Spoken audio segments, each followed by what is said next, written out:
আজ ২১ নভেম্বর ২০২৫ তারিখে বাংলাদেশে একটি শক্তিশালী ভূমিকম্প আঘাত হানে যা দেশের রাজধানী ঢাকার কাছাকাছি এলাকায় ব্যাপক ক্ষয়ক্ষতি সাধন করে। এই ভূমিকম্পের কারণে অন্তত ৫ জনের মৃত্যু হয়েছে এবং প্রায় ১০০ জন আহত হয়েছে। সরকারি তথ্য অনুসারে মৃতদের মধ্যে একজন শিশুসহ বিভিন্ন জায়গায় দুর্ঘটনায় প্রাণ হারান। ভূমিকম্পের মূল তথ্য: মাত্রা ৫.৫ থেকে ৫.৭। ভারতীয় ভূতাত্ত্বিক সার্ভে এবং জার্মান রিসার্চ সেন্টারের তথ্য অনুসারে সময় স্থানীয় সকাল ১০:৩৮ জিএমটি ০৪:৩৮। উৎস এপিসেন্টার নরসিংদীর মধ্যভাগী এলাকা, ঢাকা থেকে প্রায় ৩৩-৪০ কিলোমিটার দূরে। গভীরতা প্রায় ১০ কিলোমিটার। প্রভাবিত এলাকা ঢাকা, গাজীপুর, নরসিংদী, বরিশাল, কুমিল্লা সহ দেশের বিভিন্ন অংশ। ভারতের পশ্চিমবঙ্গের কলকাতা এবং উত্তর পূর্বাঞ্চলেও ঝাঁকুনি অনুভূত হয়।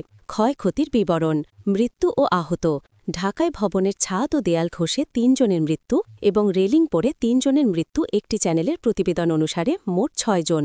আহতদের মধ্যে ঢাকা বিশ্ববিদ্যালয়ের ছাত্র, গাজীপুরের গার্মেন্টস কারখানার শ্রমিক এবং নরসিংদীর বাসিন্দা অন্তর্ভুক্ত।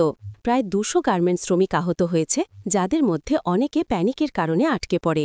নোট এ: লোকেরা প্যানিকে ঘর থেকে বেরিয়ে আসে এবং রাস্তায় ভিড় জমে। সরকারি ও বিশেষজ্ঞদের বক্তব্য: বাংলাদেশের অন্তর্বর্তীকালীন সরকারের প্রধান মোহাম্মদ ইউনুস আহতদের চিকিৎসার জন্য নির্দেশ দিয়েছেন। বাংলাদেশ ইঞ্জিনিয়ারিং ইউনিভার্সিটির BUETর ভূমিকম্প বিশেষজ্ঞ প্রফেসর মেহেদী আহমেদ আনসারি বলেছেন, এই ভূমিকম্প বাংলাদেশের জন্য একটি সতর্কতার ঘণ্টা, কারণ ৬ মাত্রার ভূমিকম্পে দেশের অধিকাংশ ভবন ধসে পড়তে পারে।